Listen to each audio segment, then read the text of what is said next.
ఒక 2 పూట్ల అన్నం పెట్టి ఇంత కొంచెం బట్ట కట్టుకోవడానికి ఇచ్చినంత మాత్రాన ఒక అమ్మాయిని ఇంత టార్చర్ పెట్టి తనకు చెస్ట్ పెయిన్, హెడేక్, నడుము నొప్పి ఇలాంటివి చాలా ప్రాబ్లమ్స్ వచ్చేస్తూ ఉంటాయి.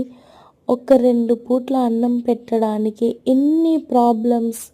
అసలు ఒక లైఫ్ అంటే ఎలా ఉండాలో, ఇంకొక జన్మ ఉంటే వద్దు దేవుడా, ఏదన్నా ఒక రాయినన్నా చెయ్యి కానీ మనిషిగా మాత్రం పుట్టించకు.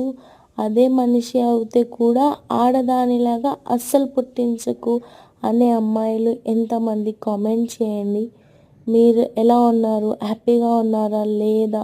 మీ లైఫ్ ఎలా ఉందనేది కూడా నాతో షేర్ చేసుకోండి. కొంచెం సౌండ్ తక్కువగా ఉండొచ్చు. ఫుల్ ఆకలి అవుతుంది నాకు ఈ టైంలో.